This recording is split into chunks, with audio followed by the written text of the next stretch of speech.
The Raven by Edgar Allan Poe.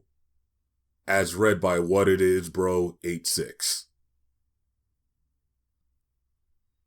Once upon a midnight dreary, while I pondered, weak and weary, over many a quaint and curious volume of forgotten lore, while I nodded, nearly napping, suddenly there came a tapping, as of someone gently rapping at my chamber door.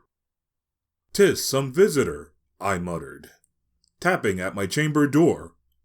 Only this, and nothing more." Ah, distinctly I remember it was in the bleak December, and each separate dying amber wrote its ghost upon the floor. Eagerly I wished the morrow, vainly I had sought to borrow from my book's surcease of sorrow for the lost Lenore, for the rare and radiant maiden, whom the angels name Lenore, nameless here for evermore. And the silken sad uncertain rustling of each purple curtain thrilled me, filled me with fantastic terrors never felt before. So that now, to still the beating of my heart, I stood repeating, "'Tis some visitor entreating entrance at my chamber door. Some late visitor entreating entrance at my chamber door. This it is, and nothing more." Presently my soul grew stronger, hesitating then no longer. "Sir," said I, "or madam, truly your forgiveness I implore. But the fact is I was napping, and so gently you came rapping, and so faintly you came tapping at my chamber door, that I scarce was sure I heard you." Here I opened wide the door. Darkness there, and nothing more. Deep into the darkness peering, long I stood there wondering, fearing, doubting, dreaming dreams no mortals ever dared to dream before. But the silence was unbroken, and the stillness gave no token, and the only word there spoken was the whispered word, "Lenore." This I whispered, and an echo murmured back the word, "Lenore." Merely this, and nothing more. Back into the chamber turning, all my soul within me burning. Soon again I heard a tapping something louder than before.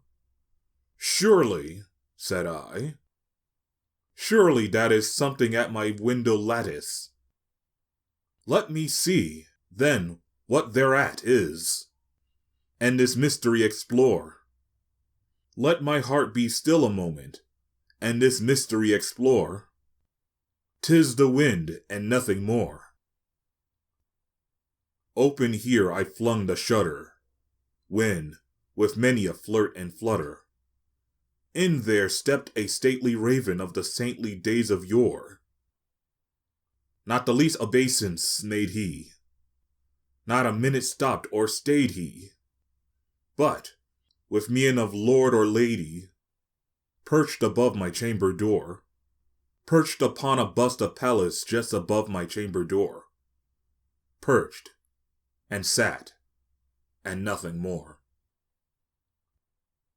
Then this ebony bird beguiling my sad fancy into smiling, by the grave and stern decorum of the countenance it wore, "Though thy crest be shorn and shaven, thou," I said, "art sure no craven? Ghastly grim and ancient raving wandering from the nightly shore. Tell me what thy lordly name is on the night's Plutonian shore?" Quoth the raven, "Nevermore." Much I marveled this ungainly fowl to hear discourse so plainly, though its answers little meaning, little relevancy bore. For we cannot help agreeing that no living human being ever yet was blessed with seeing bird above his chamber door. bird or beast upon the sculptured bust above his chamber door, with such name as Nevermore. But the raven, sitting lonely on that placid bust, spoke only that one word, as if his soul in that one word he did outpour. Nothing further than he uttered, not a feather than he fluttered, till I scarcely more than muttered, "Other friends have flown before. On the morrow he will leave me as my hopes have flown before." Then the bird said, "Nevermore." Startled at the stillness broken by a reply so aptly spoken, "Doubtless," said I, "what it utters is its only stock and store, caught from some unhappy master whom unmerciful disaster followed fast and followed faster till his songs one burden bore, till the dirges of his hope that melancholy burden bore, of never, nevermore." But the raven still beguiling all my sad soul into smiling, straight I wheeled a cushioned seat in front of bird and bust and door.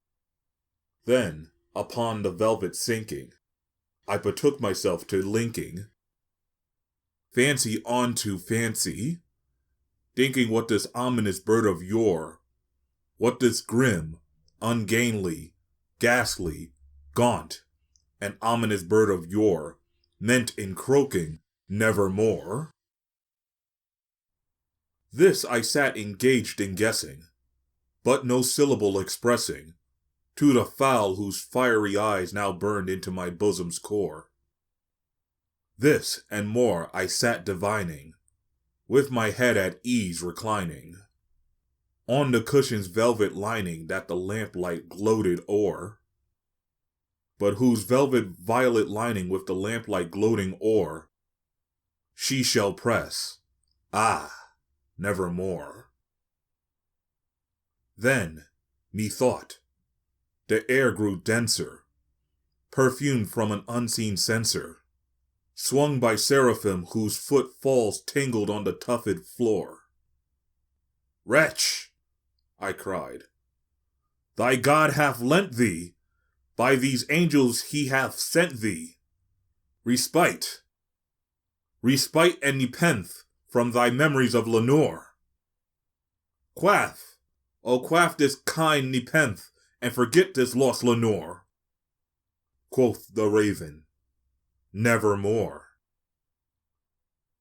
"Prophet," said I, "thing of evil, prophet still, if bird or devil, whether tempter sent, or whether tempests tossed thee here ashore, desolate, yet all undaunted, on this desert land enchanted, on this home by horror haunted, tell me truly, I implore, is there balm in Gilead?